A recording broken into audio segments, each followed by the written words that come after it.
Oh, mon plus petit cachet était de 5000 francs CFA. Hein. J'ai arrangé un son pour 5000 francs CFA et là encore, ils ont eu du mal à me payer. Salut, c'est Aku l'arrangeur. Bienvenue dans ma story.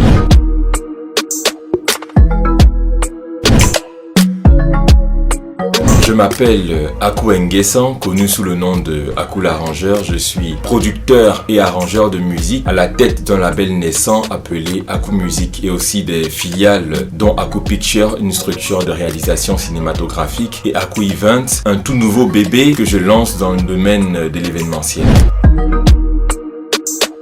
Très belle question. Alors, faudrait dire que je suis venu à la musique par vocation parce que ma formation est très loin de ce domaine-là. Je suis d'abord analyste programmeur, j'ai un bachelor in business administration, je suis sorti major d'un business school britannique, ce qui voudrait dire que la musique est en inadéquation avec ma formation. Donc, la passion a pris le dessus, mais surtout la force et la vision que j'avais. Je me dis que la musique n'est pas faite pour les rébus de la société.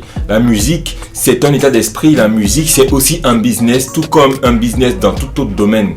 Et je suis venu à la musique parce que j'y ai trouvé déjà un moyen de faire gros business et aussi un moyen de pouvoir exprimer le meilleur que j'ai en moi.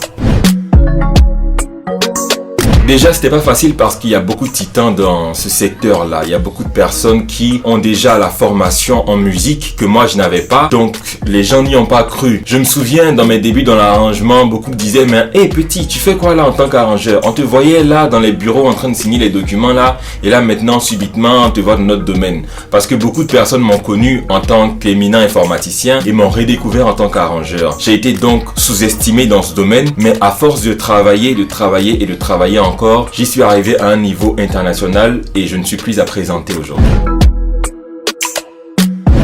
Alors la première fois c'était très stressant parce que je rentrais nouvellement dans ce domaine-là. Faudrait dire que, comme on disait, j'étais beaucoup négligé. Donc les artistes que je recevais dans mes premiers jours étaient beaucoup exigeants. Ils me disaient mais tu fais pas si bien, si, comme si. C'était difficile pour moi de m'imposer dans mes premiers arrangements. Je me faisais tout dicter par les artistes qui, eux, voulaient s'imposer parce que tout simplement, ils ne croyaient pas forcément en moi. Donc, c'était vraiment pas facile.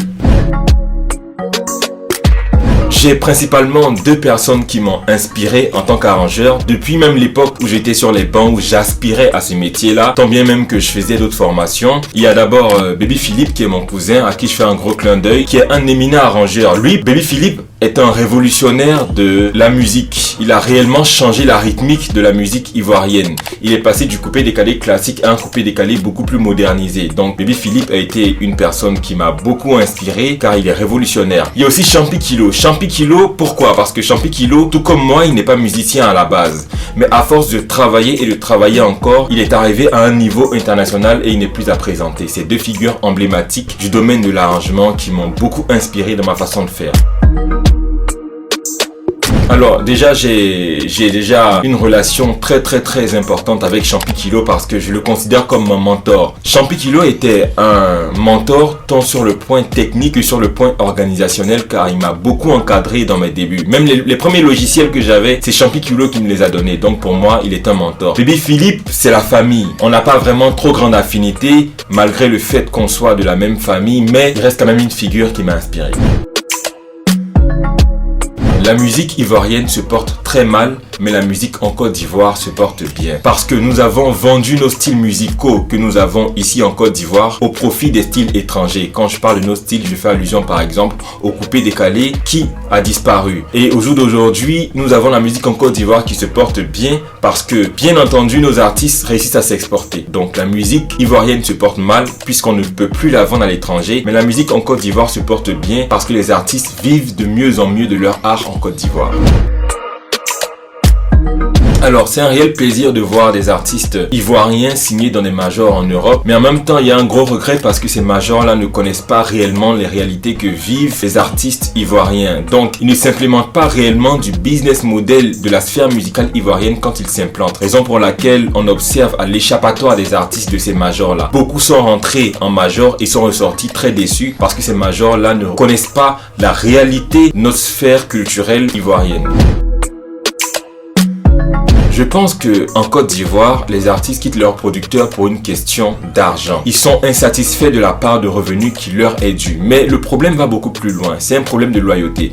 Lorsque vous acceptez avec une production de signer pour avoir un contrat de 1%, après ne venez pas dire que ces 1% sont petits parce que depuis la base, vous avez déjà accepté de travailler pour avoir 1% sur ce contrat. Et on observe donc à un problème de loyauté. Quand le projet il marche, les artistes trouvent que ce qu'ils ont signé est peu. Ils oublient qu'ils se sont déjà engagés à cœur joie à signer pour un certain pourcentage. Donc moi j'estime que les artistes sont beaucoup en tort puisqu'ils ne reconnaissent pas la valeur des pourcentages qu'ils ont signés après leur succès. C'est un problème de gourmandise. Le gagnant de la catégorie Révélation Arrangeur, Akou l'arrangeur. Pour ce prix, je remercie également toutes ces personnes qui me soutiennent dans cette aventure. Merci, merci, mille fois merci. Alors le prix MUD 2021, j'ai été Révélation Arrangeur au prix MUD 2021. Ça a été une immense joie pour moi. C'était l'événement qui a pour moi été un couronnement. Puisque comme je vous le disais à la base, je suis pas musicien. Mais pouvoir recevoir un prix dans une sphère de personnes qui ont été formées pour la musique, il n'y a rien de mieux que ça. Je vous assure, c'est le couronnement de toute une carrière. Très bien, moi je pense que nous devons être le cœur de Dieu sur terre parce que Dieu ne descendra pas sur terre pour aider le prochain. Naturellement, il ne suffit pas d'avoir beaucoup pour partager avec les autres. Donc je me suis inscrit dans une vision où je partage le peu que je gagne pour aider aussi des personnes qui sont dans le besoin à pouvoir avoir de la joie, de la vie, mais à pouvoir également permettre à des personnes d'avoir une insertion sociale. Donc je mène beaucoup d'actions sociales, je partage une grosse partie de mon revenu pour aider les personnes dans les zones défavorisées. En 3 mots, je suis combatif, je suis ouvert d'esprit et je suis très africaniste. Oh, mon plus petit cachet était de 5000 francs CFA. Hein? J'ai arrangé un son pour 5000 francs CFA et là encore, ils ont eu du mal à me payer. 4 millions de francs CFA pour un son que j'ai fait pour une grosse compagnie malienne. Beyoncé, parce qu'elle a une voix féerique qui me permettrait de pouvoir exprimer aussi le fond musical que j'ai en moi.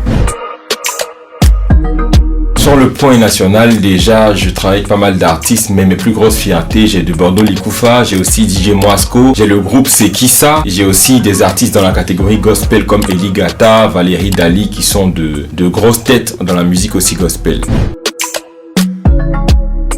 Ça me fait peur parce que j'ai toujours eu la phobie des médias, étant quelqu'un qui aime l'ombre, donc ça me fait vraiment peur. Je dirais à la jeunesse africaine qu'il faut se battre pour avoir son pain quotidien. Je dirais également à la jeunesse africaine qu'il faut créer son propre emploi lorsqu'il n'y a plus d'employeurs. Je dirais à la jeunesse africaine que l'Afrique a un avenir.